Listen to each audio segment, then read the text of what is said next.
Lest we forget who the starting pitchers were this afternoon, Mark Redmond went to the mound for the A's. He left after 5, having seen the lead dissipate into a 7-4 deficit through 103 pitches in those 5 innings. Ryan Vogelsong, the one-time Giant hopeful, who had gone 10 consecutive starts without a win, wound up getting into the 5th inning but getting nobody out. He left after 4+, having allowed 8 hits and 6 earned runs. And from there, it was a matter of which bullpen would finally hold on and prevail in this ball game. But it was the hitter's day from start to finish. From the A's standpoint, from start is exactly literally true, because Eric Burns led off in the bottom half of the 1st inning and gave the fans their first afternoon thrill. There's a swing and a drive to left field. That's deep, very deep.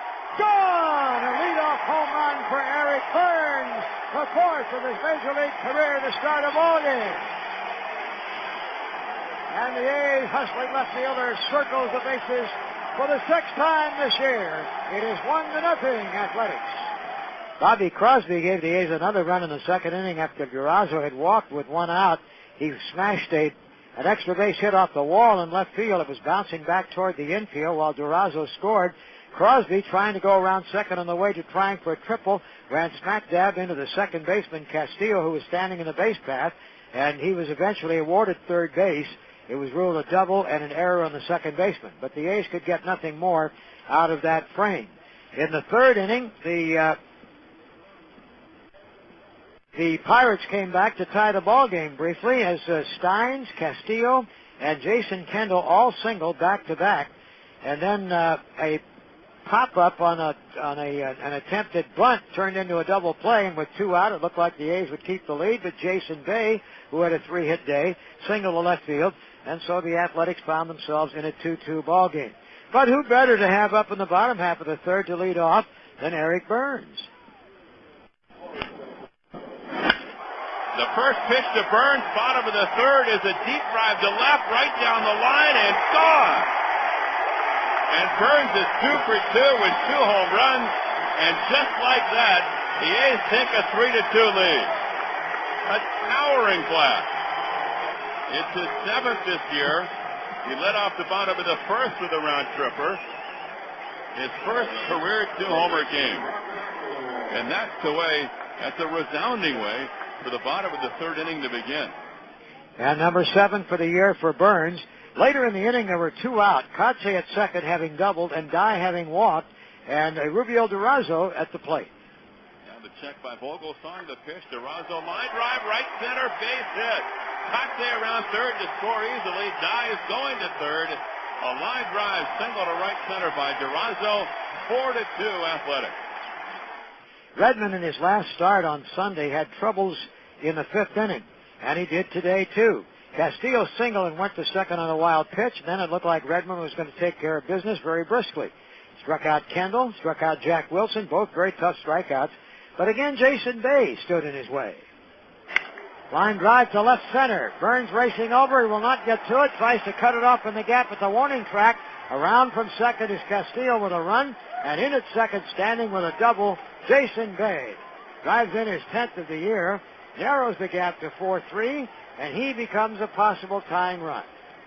Redmond then walked Craig Wilson. It appeared to be a pitch around. It put 2 on at first and second and brought up Rob Makoviak.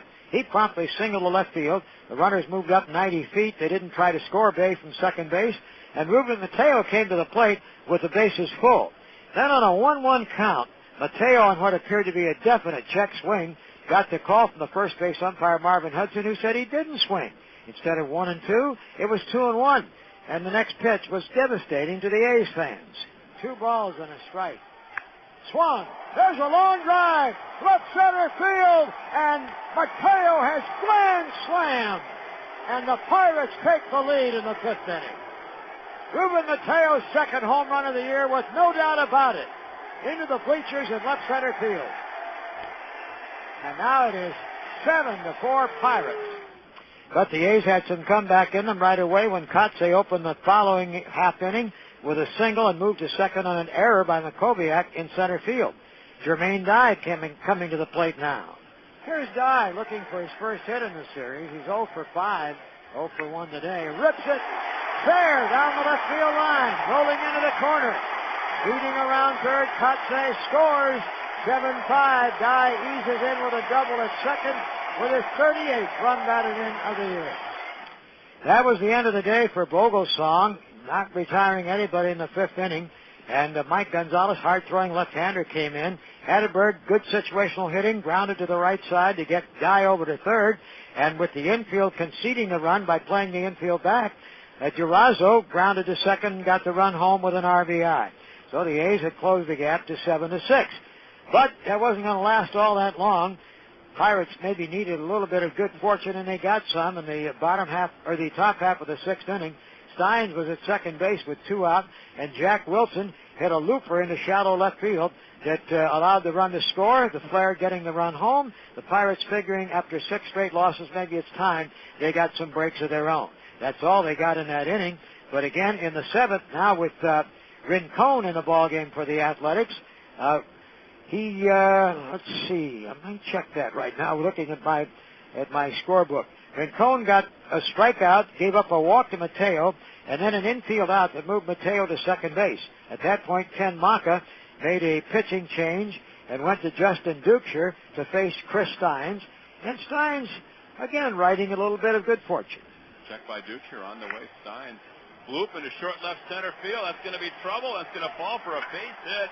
And Mateo scores, and the Pirates lead by 3. It is 9-6 Pittsburgh. Perfectly placed into left center off the bat of Steins. Same thing happened last inning with Jack Wilson. A 2-out bloop to left field, and Steins in this half. The run is charged to Rincon. And meantime, the A's had stalled a bit against relievers Brian Meadows, Mike Johnston, and Solomon Torres in the 6th and the 7th innings. Couldn't make up any ground, and the Pirates continued to add on. In their half of the 8th inning, it was a hit batsman, and this was a pivotal event. Jason Kendall was hit high on the body, up near the somewhere around the shoulder, with the pitch to start the inning. They moved him up on a single by Jack Wilson, a sacrifice putting runners at second and third, and Craig Wilson on a little chop on the infield got the runner home with an infield out. So now they had a little breathing room at 10-6. But remember Kendall being hit by the pitch.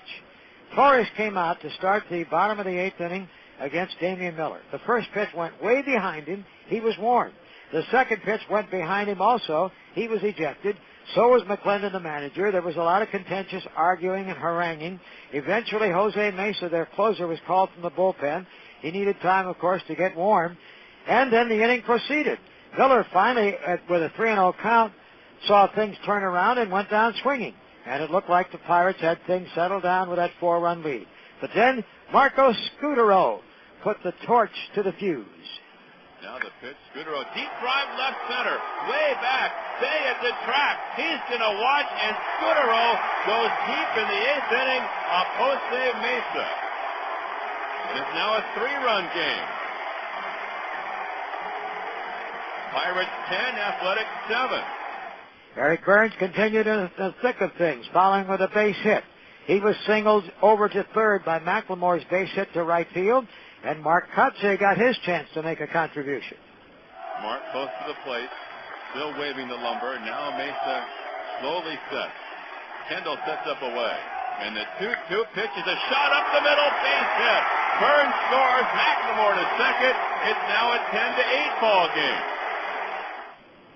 And Dye then had a long at-bat against Mesa, finally worked it to 3-2 after fouling off several pitches, and got ball 4 to load him up for Hatterberg, who was the number 1 man in the A's lineup this year with runners in scoring position.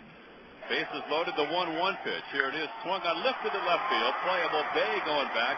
This will score the run. Bay is back there to make the play. McLemore scores. Kotsay holds it second.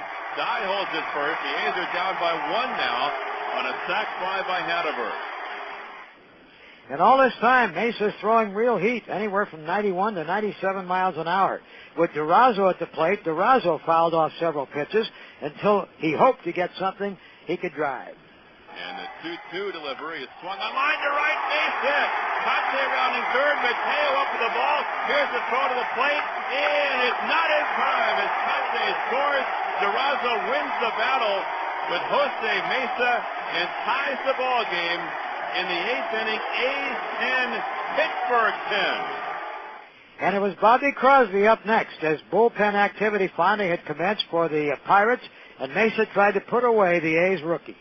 Right now, Dive at second, Durazo's at first.